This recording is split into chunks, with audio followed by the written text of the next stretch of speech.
안녕하세요. 저는 30대 후반의 귀여운 여성입니다.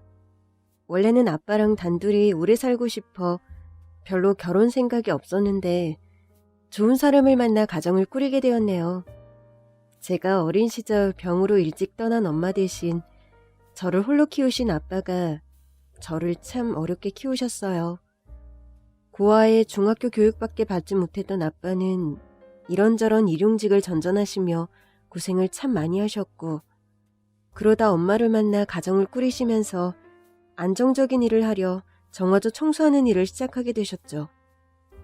남들은 꺼려하는 냄새나고 더러운 일이었지만 저는 늘 열심히 사시는 아빠가 자랑스러웠습니다. 예진아, 아빠가 똥 푸는 일해서 학교에서 놀림받지? 예진이 창피당하게 해서 아빠가 미안해. 아빠가 왜 미안해? 나는 아빠 자랑스러워. 애들이 뭘 몰라서 놀리는 거지. 걔네들 아빠는 직원인데 아빠는 사장이잖아. 사장이 최고 좋은 거잖아. 그리고 이렇게 통닭 사다 주는 아빠를 왜 싫어해? 나는 세상에서 우리 아빠가 제일 멋있고 제일 좋아. 아빠의 직업 때문에 어렸을 적부터 놀림을 받기도 했지만 저는 한 번도 속상해하지 않았습니다.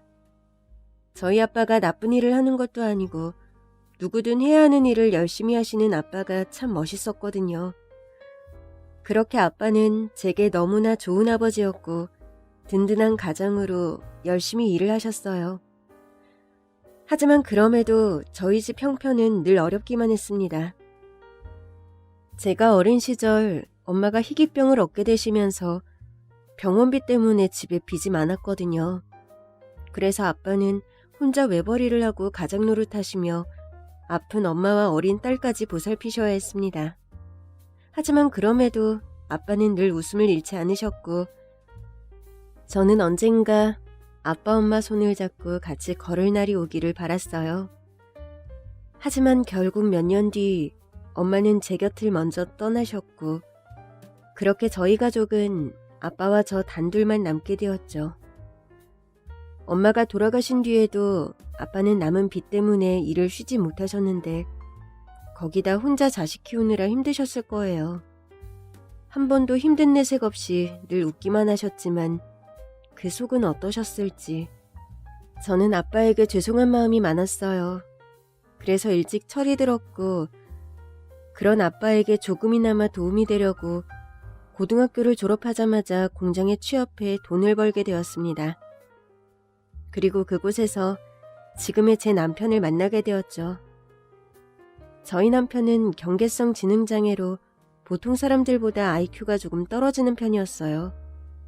평범한 일상생활을 하는 데는 큰 문제가 없지만 자세히 들여다보면 남들과는 달랐어요. 저야 남편이 남들과 다르다는 걸 알고 있었고 그럼에도 착하고 좋은 사람이라서 결혼까지 결심했지만 정작 시댁에서는 남편에게 문제가 있다는 걸 인정하지 않았습니다.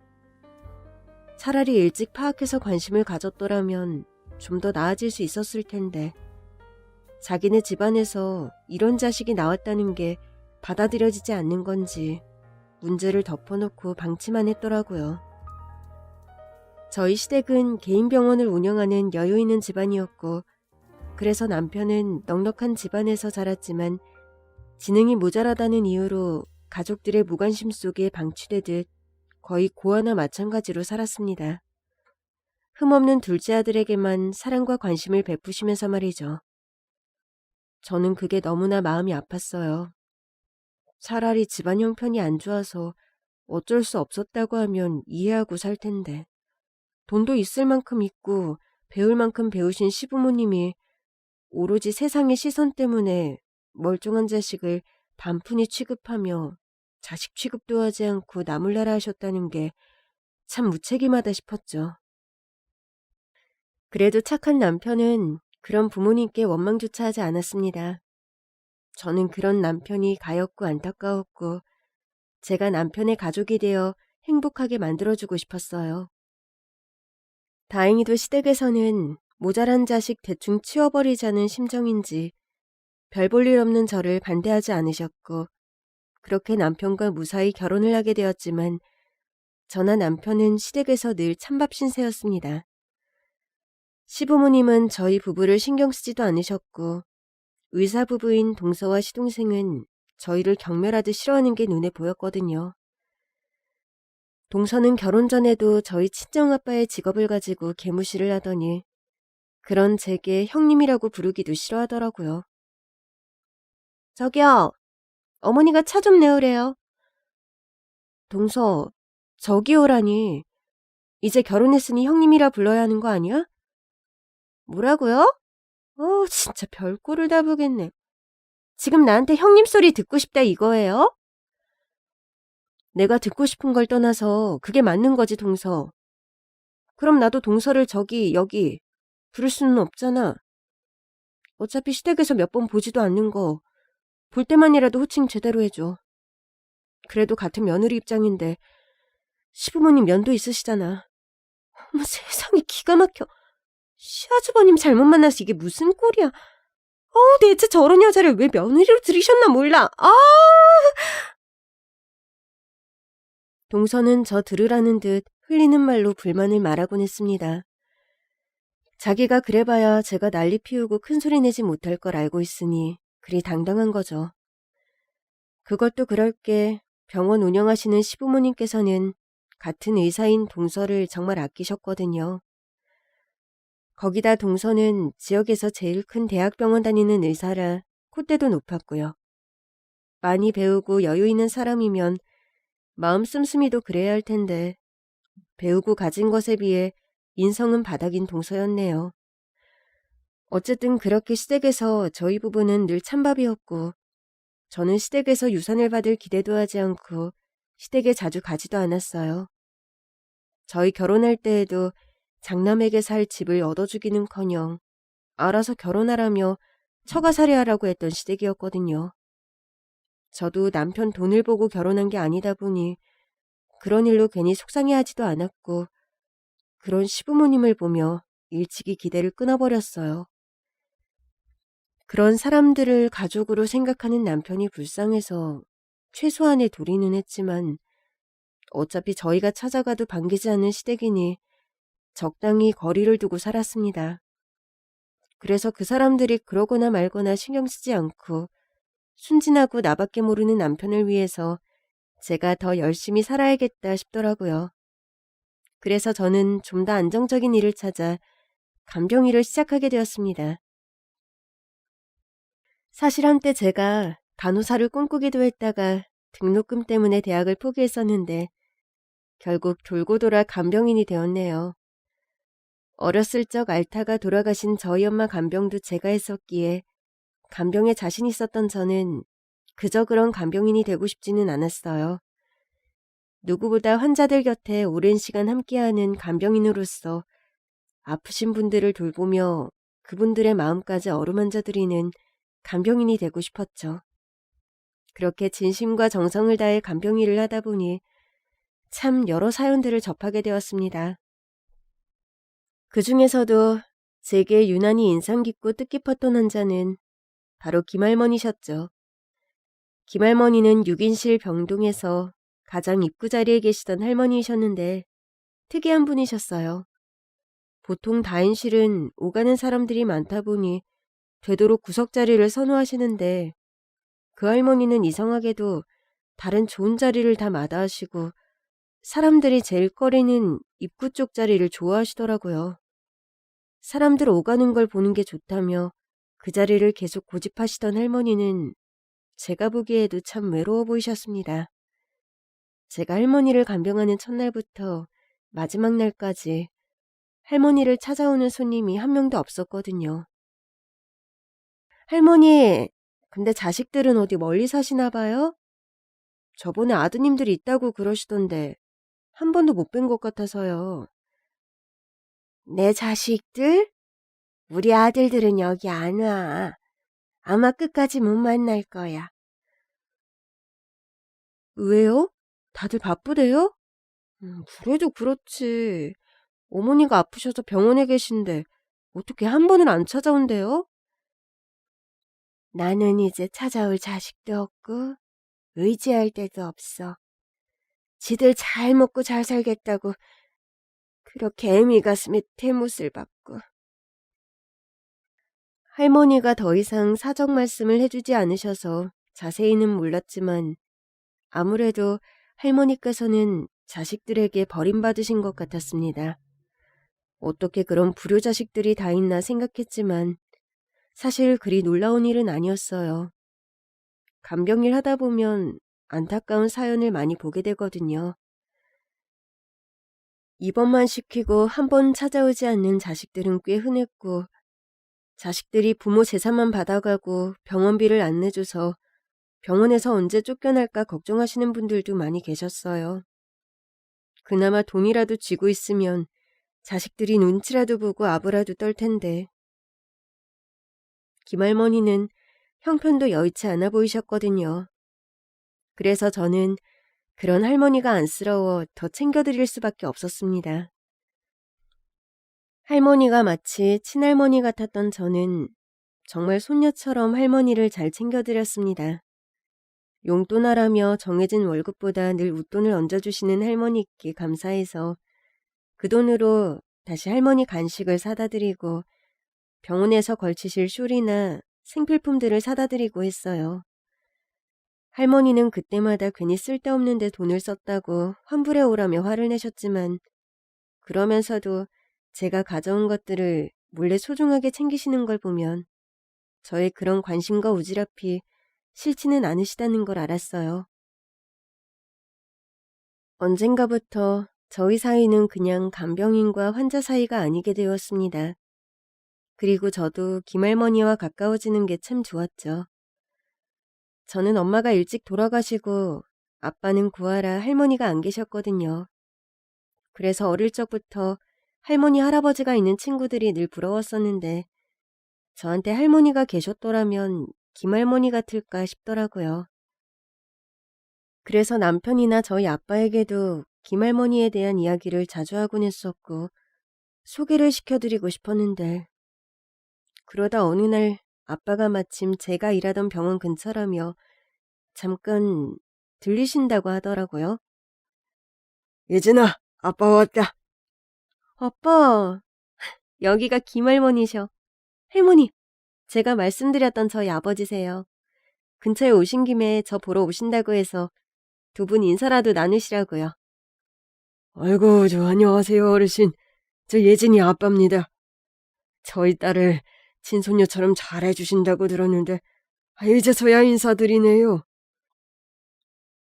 자네, 나 모르겠나? 내 얼굴 못 알아보겠어?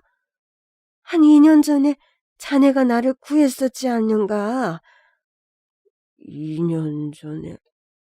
아이고 설마 어르신이 그때 그분이셨어요? 아이고 세상에, 어르신 살아 계셨군요. 어르신을 여기서 뵐 줄이야? 저희 딸애가 친할머니처럼 생각한다는 분이 어르신이셨어요? 할머니께서 저희 아빠를 보시고는 갑자기 아는 체를 하시더니 저희 아빠와 인연이 있었다며 무척 반가워하시더라고요. 아빠는 처음에는 기억을 못 하시는지 어리둥절해 하시다가 뭔가 떠오르셨는지 아빠 역시 할머니를 반기셨습니다. 그리고는 서로 잘 지냈느냐고 하며 두 분이서 반갑게 회포를 푸시더라고요. 두 분 사이의 사연을 전혀 몰랐던 저는 이게 무슨 일인가 싶어 멀뚱히 서 있을 수밖에 없었어요. 그러다 겨우 진정하신 두 분에게서 사연을 들을 수 있었습니다. 알고 보니 2년 전쯤에 저희 아빠가 할머니를 구해드린 적이 있었더라고요. 저는 그제서야 할머니의 자식들에 대한 자세한 사연을 들을 수 있었습니다. 할머니에게는 아들 둘이 있었는데 할머니 남편분이 일찍 돌아가시고 할머니 혼자서 아들 둘을 열심히 키우셨답니다. 몸은 하나인데 자식이 둘이라 혼자 힘들고 버거운 일도 많으셨지만 오직 자식들을 생각하며 혼자 고생을 감수하셨겠죠. 마치 저희 아빠처럼요. 그런데 그렇게 금지옥엽 키운 자식들이 할머니가 나이 들자 할머니 유산을 두고 다툼을 벌였다고 했습니다. 할머니는 혼자 계신 데다가 연세가 있어 언제 돌아가실지 모른다며 자기들끼리 유산 분배를 두고 시시비비가 있었던 거죠. 그 와중에 할머니는 아직 살아있는 자신을 두고 돈싸움을 하는 자식들에게 실망이 크셨대요. 하지만 사랑에 맞아는 자식들이니 어떻게 하겠어요?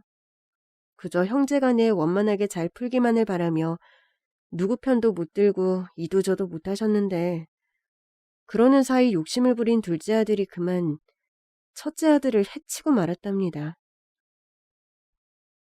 결국 그 일로 큰아들은 목숨을 잃으며 할머니 곁을 떠나버렸고 형을 해친 작은아들은 법의 심판을 받아야만 했던 거죠. 그래서 그동안 할머니를 찾아오는 자식이 없었던 겁니다. 몰랐던 사연을 알게 된 저는 꽤 충격을 받았죠.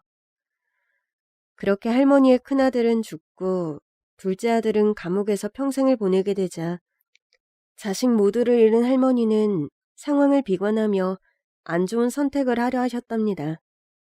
자식들 그렇게 만든 것이 모두 자신의 탓이라 생각하시며 스스로 강물에 몸을 던지시려던 순간 저희 아빠가 우연히 그 모습을 목격하고 할머니를 구하셨대요.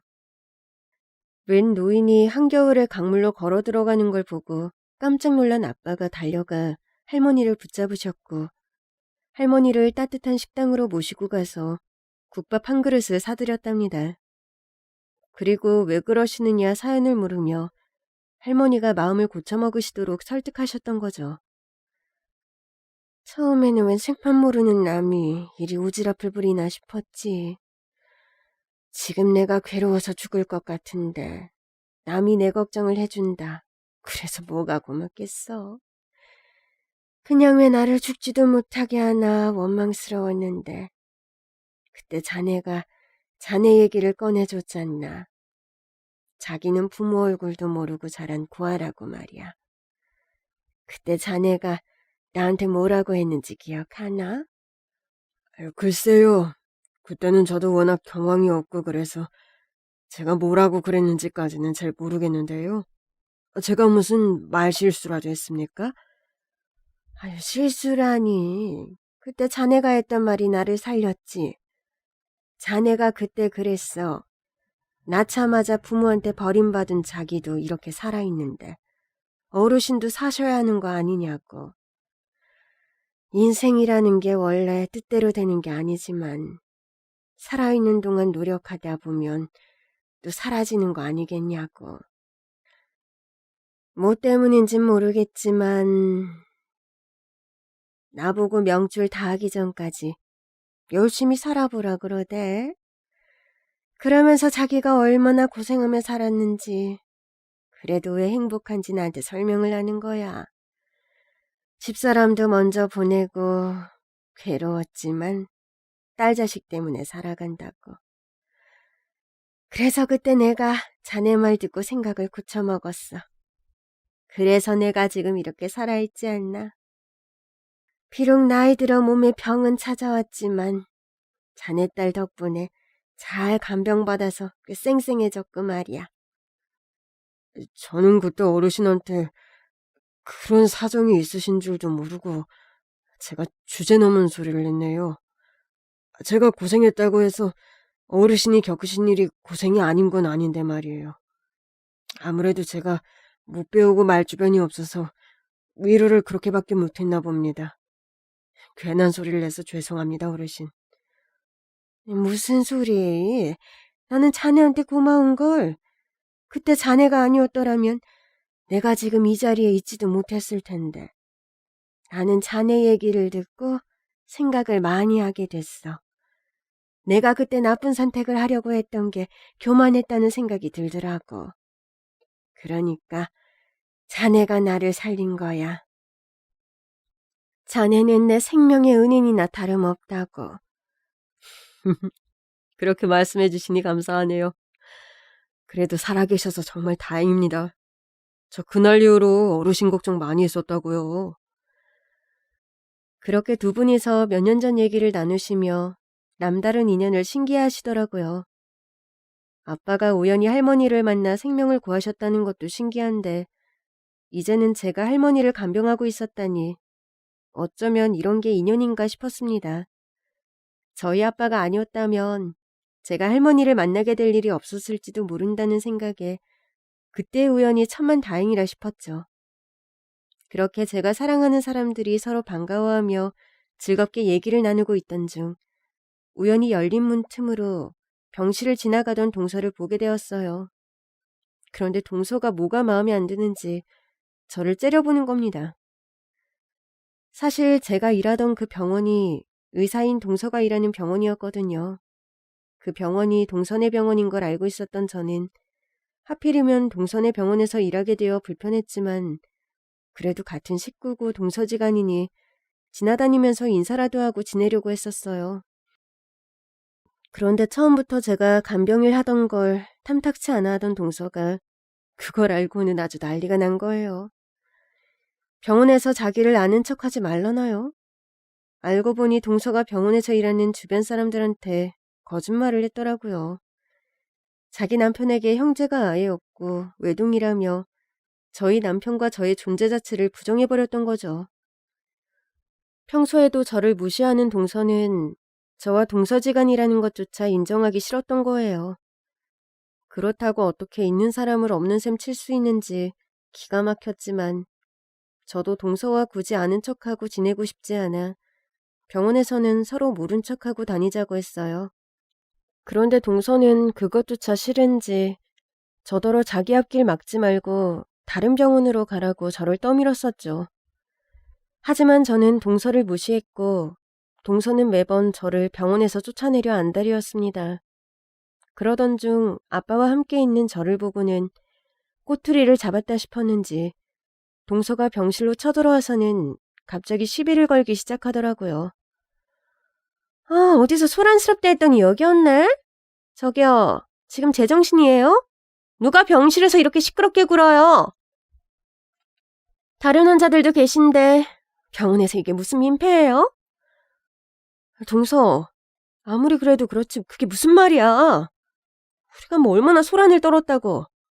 늦은 시간도 아니고 대부분 환자분들도 산책 나가시고 한가로운 시간에 여기서 우리가 대화 좀 했다고 소란이라고까지 할 말이야? 내가 밖에서 아는 척하지 말라고 누누이 말했는데 말귀 못 알아들었어요? 동서는 무슨 동서야. 기막혀. 동서, 나한테 지금 그게 무슨 말버릇이야? 동서가 여기 의사라고 나한테 함부로 그러도 돼? 나 동서 형님이야. 잘난 형님 대접받겠다는 건 아니지만 적어도 호칭과 예의는 지켜야지. 지금 나한테 반말 찍찍하면서 이게 무슨 짓이야? 형님 좋아하시네. 그러게 나한테 그딴 소리 하고 싶으면 진작 다른 병원 가라고 그랬잖아요. 나는 밖에서 그쪽한테 형님 대접해줄 생각 없다니까? 나한테 형님 대접 받고 싶었으면 형님 노릇을 했어야죠. 형님이라고 인정해줄 부분이 하나도 없는데 무슨 형님이에요? 어쩌다 결혼으로 나랑 엮여서 한 집 식구인 것처럼 굴고 싶은 모양인데 형님이랑 나는 태생부터가 달라요. 가족? 그런 걸로 감히 엮일 수 있는 사이가 아니라고. 나는 이 병원 의사이고 당신은 고작 간병인일 뿐인데 우리가 동서지간으로 엮이는 게 말이나 된다 생각해요? 진짜 기가 막혀서. 당신이나 당신 남편이나 시댁에서는 내놓은 자식일 뿐이야. 그나마 핏줄이라고 사람 취급해줬더니 지가 진짜 나랑 뭐라도 되는 줄 아나 보네? 뭐라고? 우리 남편이 설령 내놓은 자식이라고 한들 동서가 뭔데 나한테 그런 말을 해? 그래, 나도 동서랑 동서지간으로 엮이고 싶은 마음 별로 없어. 근데 아랫동서한테 동서라고 부르지 뭐라고 불러? 그게 그렇게 기분이 나빴으면 동서야말로 나랑 인연을 끊던가. 나야 우리 남편이랑 이혼할 일 없고 우리 남편이 그 집 장남인 이상 나도 그 집 맏며느리니까 어쩔 수 없는 건데. 저리 싫으면 중이 떠나랬다고. 나랑 엮이기 싫으면 동서가 서방님이랑 이혼을 하던가 했어야지. 뭐? 장남? 맏며느리? 어이가 없으려니까 참. 누가 맏며느리예요? 어머님이 이 말 들으면 웃으시겠네요. 나름 고개 숙이고 주제 파악하고 조용히 사는 줄 알았더니 꼴의 맏며느리 노릇은 또 하고 싶었나 봐요? 근데 참 욕심도 크네. 아주버님이야 어쩔 수 없이 시댁 핏줄이었으니 부정할 수 없다 해도 형님은 아니죠. 형님은 그냥 모자란 장남한테 딸린 객식구일 뿐이지 맏며느리 그런 거 아니거든요? 어머님이나 아버님이나 당신을 며느리로 인정하신 것 같아요? 그냥 모자란 아들 곁에 두는 심부름꾼 같은 거일 뿐이지. 그래, 지금 형님이 이렇게 남의 수발 들면서 간병이라는 것처럼 말이에요. 형님은 학창시절에 공부 못한 티를 이렇게 내시네요. 공부를 하셨으면 주제 파악이나 분수라도 아셨을 텐데. 여기 우리 아버지 계셔. 말 조심해. 그리고 나야말로 병원에서 서로 아는 척하기 싫었는데 먼저 아는 척한 건 동서 아니야? 왜 가만히 있는 사람한테 찾아와서 괜히 시비야? 시비는 무슨 시비예요. 지적을 한 거지. 형님이 먼저 우리 병원 물을 흐리고 있잖아요. 형님, 저는 이 병원 의사예요. 의사로서 환자들 편히 생각하는 게 당연한 거 아니에요? 그리고 뭐 아버지? 아버지가 있는데 뭐 어쩌라고요? 이젠 내가 하다하다 형님 아버지 눈치까지 봐야 한다는 거예요? 감히 의사한테? 동서가 나 싫어하고 불편해하는 거 충분히 알고 있는데 지금 선 한참 넘고 있어. 나한테 그런 건 다 참겠는데 우리 아버지 앞에서는 이러지 마. 그리고 여기 내가 간병하는 환자분도 계시잖아. 동서 의사라며. 의사로서 환자들 편히 생각한다면서 하는 행동이 이따위야? 그래, 나는 가방끈 짧아서 주제 파악 못할 수도 있겠지. 근데 동서는 배울 만큼 배웠으면서 이렇게 아나무인으로 굴어도 되는 거야? 동서가 이 병원에서 얼마나 대단한 사람인지, 얼마나 잘났길래 뭐 병실에서까지 이러는진 모르겠지만 더 이상 나가면 나도 못 참아. 나 우리 아버지 앞에서 험한 꼴 보이기 싫어서 겨우 참고 있는 거야. 그러니까 서로 더러운 꼴 보기 전에 동서도 그만하지 그래? 동서가 제게 좋은 감정을 가지고 있지 않다는 건 알고 있었지만 설마 그렇게까지 험한 말을 뱉을 줄은 몰랐습니다.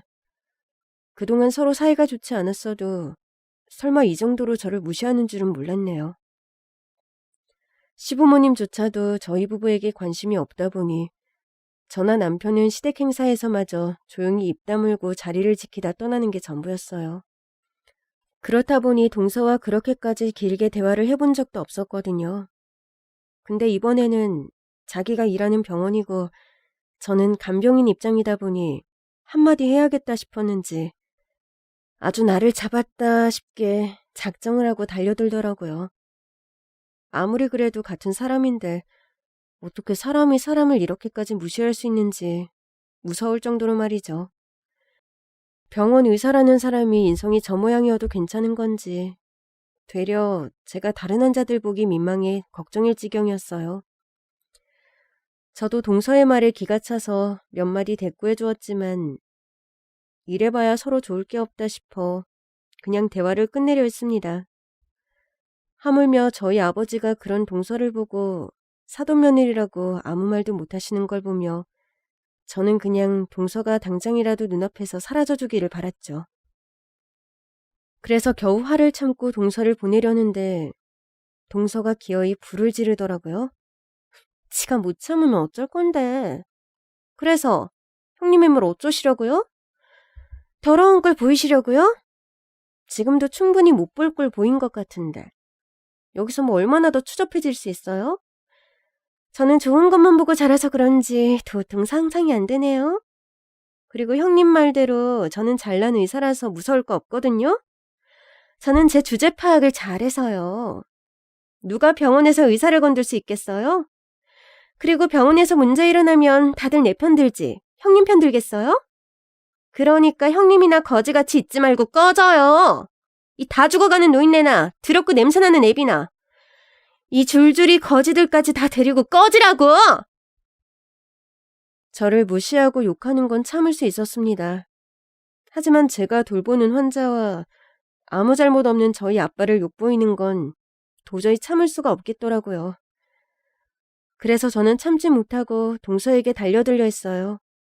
동서의 머리채를 죄에다 뜯어놓고 그 병원에서 쫓겨나고 문제가 커져서 제가 다시는 간병인을 하지 못하게 될지라도 내 사람들을 건드는 건 두고 볼 수 없었습니다.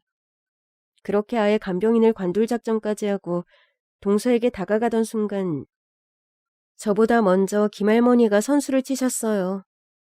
가만히 듣고 계시던 김할머니가 동서의 뺨을 내리치신 거죠. 이 구이한 것! 감히 내 손녀한테 뭐 하는 짓이야? 뭐야? 나를 때렸어? 지금 뭐 하는 짓이에요? 감히 의사 뺨을 때려? 그래, 내가 네 뺨 때렸다. 왜? 맞으니 아프냐?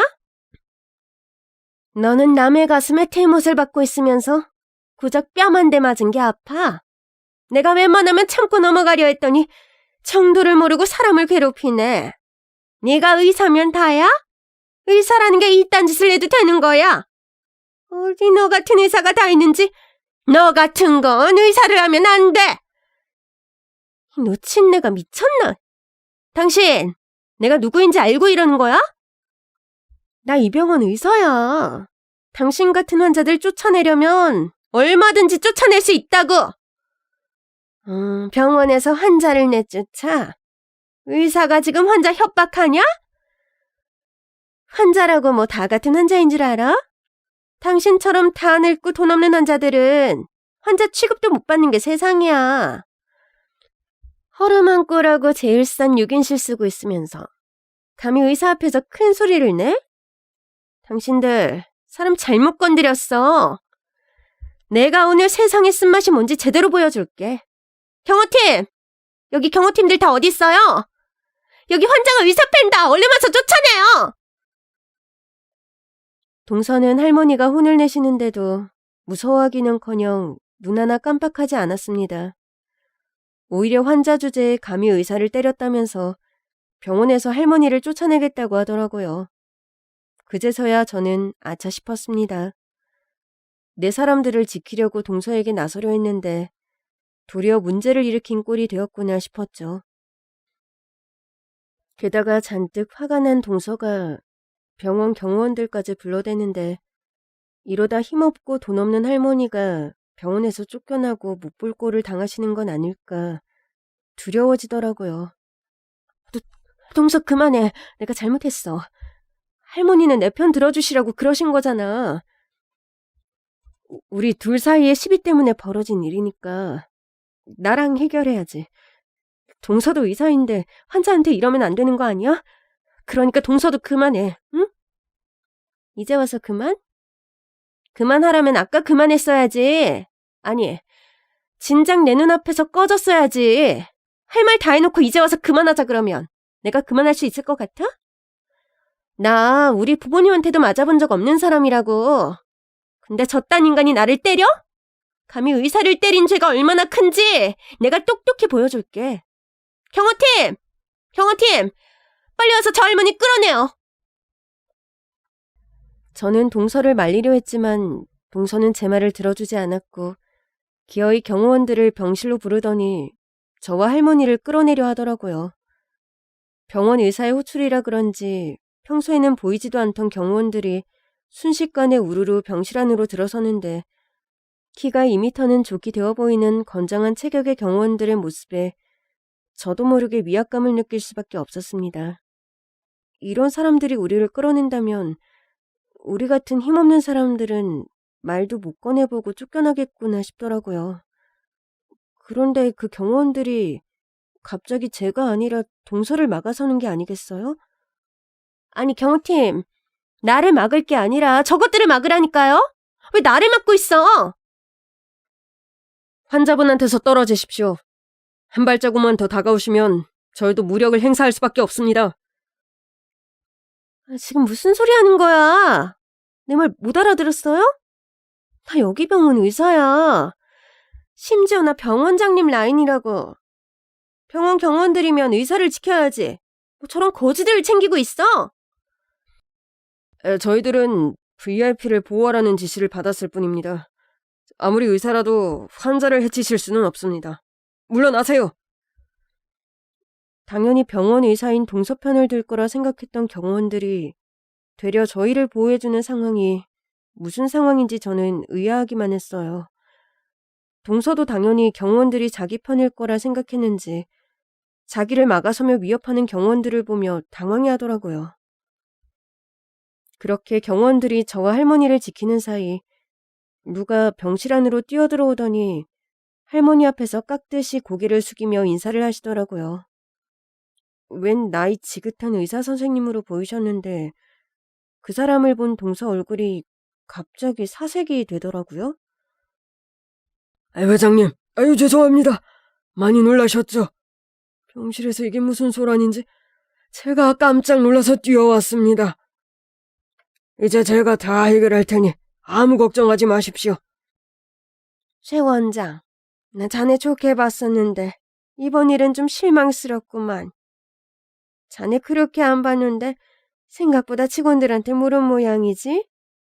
그래도 명색이 병원장인데 직원들 교육을 이따위로 하고 말이야. 아니 가면 어떤 병원에서 의사가 환자를 협박을 하나? 저 의사 선생이 나한테 하는 걸 보니 기가 막히더군. 환자들 다 있는 곳에서 병원 떠나가라 소리를 지르질 않나? 환자 돌보는 간병인한테 온갖 막말을 일삼지 않나? 그래서 보다 못해 내가 나섰더니 이제는 나더러 나가라 그러대? 에휴, 내가 살다 병원에서 나가라는 소리는 처음 들어봐서 말이야. 병원비는 못 내도 쫓아낼 수 없는 게 의료법 아닌가? 근데 저 의사는 뭘 가지고 환자인 나를 나가라 마라 하는 건지 내가 너무 놀라고 충격을 받았어. 이런 건 전부 최 원장 자네 소관 아닌가? 대체 의사들을 뭐라 가르치면 이렇게 되는 거야?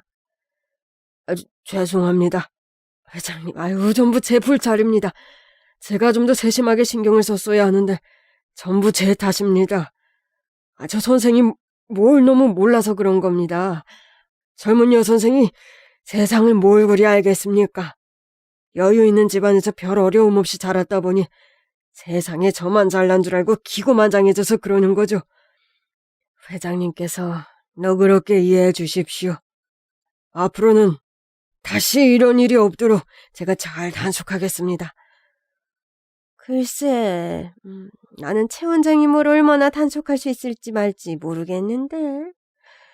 아까 저 의사 선생 하는 말 들어보니 자기가 병원장 라인이라고 아주 기고만장하던데.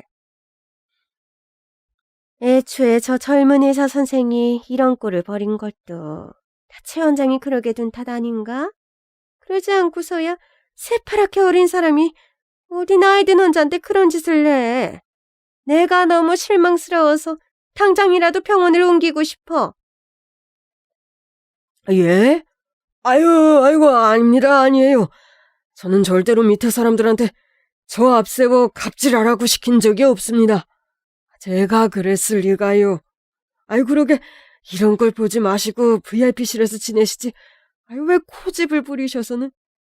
지금이라도 VIP실로 옮기시죠, 회장님. 뭐야? 그래서 자네는 지금 내 탓을 하는 건가? 내가 저런 새파란 의사 선생한테 무시당하는 게 6인실에 있어서 그렇다는 거야? 그럼 6인 실수는 평범한 환자들은 의사한테 저런 소리 들어도 싸다는 거야? 이제 보니 병원장 자네 생각도 저 젊은 의사 선생이랑 다를 게 없나 보구만. 아니요. 제 말은 그런 것이 아니라 저희 측에서 조금 더 신경을 쓰겠다는 그런 말씀이죠. 나는 여기서 멀쩡히 편히 잘 지내고 있었는데 내가 왜 옮기나? 정신경을 잘 쓰고 싶거든. 의사들 인성교육이나 신경 쓰게. 내가 만약 이런 꼴을 또 봤다가는 앞으로 이 병원에 발길 끊을 테니. 자네 내 말 무슨 말인지 알아듣지? 그럼요. 무슨 말씀이신지 잘 알아들었습니다. 다시는 이런 일 없도록 잘 단속하겠습니다. 어이, 박 선생. 자네는 뭐 한다고 멀뚱멀뚱하니 보고만 서 있어. 얼른 여기 와서 사과드리지 않고. 예? 아니 병원장님, 지금 저더러 사과를 하라고요? 저 사람들한테요? 아니, 사람아. 잘못을 했으면 사과를 하는 게 당연한 일이지. 자네 정말 왜 그러나? 다 큰 어른이 자기 잘못을 인정 못한다는 소리야. 제가 뭘 그렇게 잘못했다고요? 저는 그냥 몇 마디 했을 뿐이고 먼저 때린 건 저 노친네, 아니 할머니시라고요. 환자가 의사를 막 때려도 됩니까? 이거 의료 방해로 처벌받을 수 있는 사안인 거 병원장님도 아시잖아요. 그래서 제 권한으로 쫓아내려고 한 건데 병원장님이야말로 왜 그러세요? 애초에 자네가 먼저 환자분들한테 시비를 걸었다고 다 보고받고 왔는데 그런데도 끝까지 죄가 없다고 발뺌을 해. 자네 정말 뭐 믿고 이러나? 병원 한다는 시댁 믿고 그러나? 그럼 그렇게 믿을 구석 있으면 우리 병원 말고 거기 가서 일하지 그래. 당장이라도 전원시켜줄 테니까. 그러고 싶으면 계속 그렇게 꼿꼿하게 서 있던가. 예? 아니, 제 말은 그게 아니라 병원장님 정말 왜 이러세요? 저 할머니가 대체 누구시길래요? 이 사람 개념이 없다 했더니 눈치도 더럽게 없네. 여태 내가 말하는 거 못 들었어. 저분은 우리 병원 VIP시라니까. 내가 어려워하는 거 보면 모르겠어. 회장님은 우리 병원 이사장님이랑 아주 오래되신 막역한 사이시고 매년 우리 병원에 어마어마한 기부금을 보내주시는 큰손이시란 말이야. 근데 그런 귀한 분의 심기를 건드렸으니 자네 이제 어떻게 할 건가? 내가 그동안 자네를 많이 아꼈다고 해도 이 상은 못 봐준다 이 말일세. 이 일이 혹여 이사장님 귀에 들어가기라도 하는 날에는 자네뿐만이 아니라 나까지 나가리라고. 알아들었으면 얼른 사과드리지 않고 뭐해. 죄송합니다. 제가 사람을 몰라 뵙고 실수를 저질렀나 봐요. 제가 잘못했습니다. 사과드리겠습니다. 자네가 나한테 뭘 잘못했는데? 나 쫓아내려 했던 거? 나더러 거지라 욕한 거? 죄송합니다. 저는 회장님께 다른 감정이 있었던 게 아니라 그냥 저희 형님이랑 좀 오해가 있었을 뿐이에요. 그러니까 회장님께는 전혀 감정이 없어요. 환자한테 그 따위를 했던 것부터가 의사 자격 박탈이지만 그래, 그건 뭘 몰라서 그랬다 치고 사과할 사람이 나뿐만은 아니지 않나? 나보다 이쪽에 사과를 해야 맞을 것 같은데. 예? 예, 사과할게요. 형님, 죄송해요. 아까는 제가 흥분해서 말이 좀 심하게 나간 것 같아요. 앞으로는 서로 조심하면서 지내요. 자네는 지금 그걸 사과라고 하나? 일방적으로 한쪽을 몰아붙여 놓고는 서로 조심을 하자. 내가 보기에는 이번 일뿐만이 아니라 그동안 내내 우리 예진이를 무시하고 형님 대접 한번 해주지 않은 것 같던데. 그래놓고 겨우 그따위 말 한마디면 사과가 될 거라 생각해? 예진이는 그냥 내 간병인이 아니야. 내가 친손녀처럼 생각하는 내 식구나 다름없는 사람이라고. 근데 그런 사람을 감히 내 앞에서 무시를 했으니 내가 이 일을 어떻게 그냥 넘어가겠나? 자네도 최 원장한테 들어서 알겠지만 자네 목숨줄이 이제 내 손에 달려있는 것 같은데 어떻게? 자네가 자네 형님이나 나한테 하려고 했던 것처럼 이번에는 내가 자네를 쫓아내줘 볼까? 아닙니다. 아니에요. 다시 사과할게요. 제가 무릎이라도 꿇겠습니다. 형님 제가 정말 잘못했어요. 제가 그동안 형님한테 제대로 형님 대접 안 해드리고 형님이나 아주버님 무시하고 함부로 했던 것 정말 잘못했습니다. 형님 아버님께 무례했던 것도 사죄드릴게요. 제가 별것도 아닌 제 주제도 모르고 감히 형님을 무시했어요. 제가 너무 철없이 자라서 뭘 몰라서 교만하게 군 거니까 용서해 주세요, 제발. 제가 앞으로는 정말 잘할게요, 형님. 시댁에서도 제가 일 다 하고 형님 모시고 살게요. 그러니까 용서해 주세요, 형님.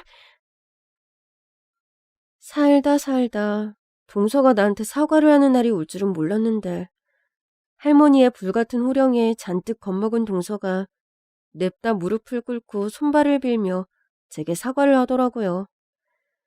동서는 혹시라도 김할머니 때문에 병원에서 잘릴까봐 싶었는지 눈물 콧물을 짜며 제게 애원을 했고 그 꼴이 보기 지겨워진 제가 그만 됐다고 해서야 할머니도 노여움을 푸셨습니다. 그리고 동서의 병원장님까지 저와 아빠에게 연신 사과를 하시며 겨우 상황이 마무리되었죠.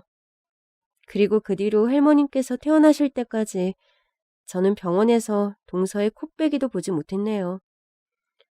그렇게 그 일이 있고 저는 할머니가 얼마나 대단한 분이셨는지 알 수 있었어요. 할머니께서는 흥남철수 때 북에서 내려오셔서 부산에서 터를 잡으신 분이셨는데 그 당시 온갖 고생을 하시며 장사를 하셔서 꽤 큰 돈을 벌어들이셨고 수십 년에 걸쳐 건물과 사업으로 큰 부를 쌓았다고 하셨습니다. 그런데도 그 많은 돈을 혼자만 쓰지 않으시고 병원이며 고아원이며 기부사업까지 하셔서 덕도 많이 쌓은 분이셨죠. 근데 그런 분의 자식들은 왜 그리 돈 욕심이 많았는지 서로 나눠 가져도 충분했을 돈을 두고 감정 싸움을 벌인 탓에 할머니가 자식 둘을 모두 잃게 되셨다니 안타깝더라고요. 이제 퇴원을 하시면 할머니는 다시 혼자가 되실 텐데 평생 외롭게 사실 할머니가 안쓰러웠습니다. 그리고 저도 더 이상 할머니를 뵐 수 없을 거라는 생각에 우울해졌죠. 그런데 퇴원을 앞둔 할머니께서 제게 놀라운 제안을 해오시는 겁니다. 퇴원을 해서도 저와 계속 보고 지내고 싶으시다고 하시더니 아예 할머니 댁으로 제가 이사 오기를 바라시더라고요.